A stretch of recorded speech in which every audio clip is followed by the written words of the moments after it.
تنہا ہونا یہ نہیں ہوتا کہ آپ کے پاس کوئی نہیں ہے۔ تنہا ہونا دراصل یہ ہوتا ہے کہ آپ سب کے پاس ہیں لیکن آپ کا کوئی نہیں۔ اپنے گھر کی باتیں باہر کے لوگوں کو نہ بتاؤ۔ تمہاری غیر موجودگی میں لوگ تمہارا مذاق اڑائیں گے۔ گھڑی کی سوئی اوقات بتاتی ہے اور انسان بھی ایک گھڑی ہے۔ زبان اس کی سوئی ہے جو بندے کی اوقات بتاتی ہے۔ رنگوں سے ڈر نہیں لگتا، رنگ بدلنے والوں سے ڈر لگتا ہے۔ کسی کے گھر جاؤ تو اپنی آنکھیں قابو میں رکھو اور جب اس کے گھر سے نکلو تو اپنی زبان قابو میں رکھو تاکہ اس کے گھر کی عزت اور راز دونوں محفوظ رہیں۔ آپ کے اخلاق کی قدر بھی لوگ اس وقت کریں گے جب آپ کے پاس دولت اور طاقت ہو۔ غریب کتنا ہی خوش اخلاق ہو، لوگ اس کے اخلاق کو اس کی مجبوری سمجھتے ہیں۔ معزز بننا چاہتے ہو تو دوسرے کی عزت کرو کیونکہ یہ کام معزز آدمی ہی کرتا ہے اور یہی انسانیت کا کمال ہے۔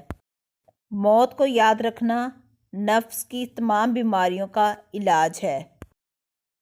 اگر لفظوں کی تعلیم کے ساتھ لفظوں کی حرمت کا احساس بھی دلایا جائے تو تعلیم و تربیت دونوں ہو جاتی ہے۔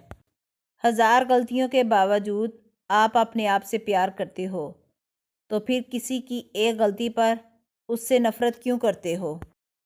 انسان جو چاہتا ہے کرنے سے قاصر ہے، اللہ جو چاہتا ہے کرنے پر قادر ہے، تو قاصر پر نہیں قادر پر توکل کرے۔ شکر کرنا سیکھو، اتنا ملے گا کہ تھک جاؤ گے۔ مال یا جان کا چلا جانا نقصان نہیں، انسان کا سب سے بڑا نقصان کسی کی نظر سے گر جانا ہے۔ جب لوگ ساتھ چھوڑ جاتے ہیں تو اس میں بھی اللہ کی طرف سے ایک پیغام ہوتا ہے کہ اب بتا تیرا میرے سوا کون ہے۔ خواہشات کے جنگل میں سکون کا پرندہ نہیں چہچہاتا۔ حرص جتنی زیادہ ہوگی اللہ تعالیٰ پر یقین اتنا ہی کم ہوگا۔ دکھ انسان کو نہیں توڑتا، دکھ میں اپنوں کے رویے توڑ دیتے ہیں۔ تعلقات اکثر قصور سے نہیں، ذہن کے فطور سے خراب ہوتے ہیں۔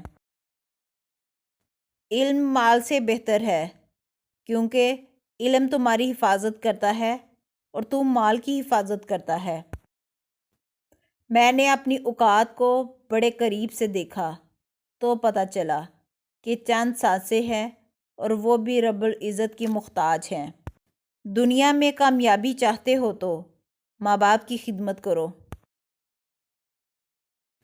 غلطی اسی سے ہوتی ہے جو محنت کرتا ہے، نکموں کی تو ساری زندگی دوسروں کی غلطیاں نکالنے میں گزر جاتی ہیں۔ زبان کا کہا دنیا سنتی ہے اور دل کا کہا اللہ سنتا ہے۔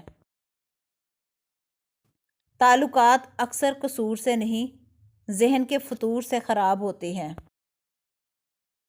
مانگنے والے کو دنیا دیتی ہے اور دینے والے کو اللہ دیتا ہے۔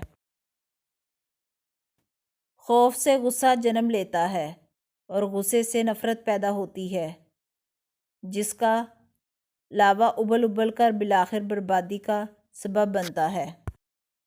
دنیا کی حقیقت یہ ہے کہ غم میں تنہا اور خوشیوں میں زمانہ ساتھ ہوتا ہے۔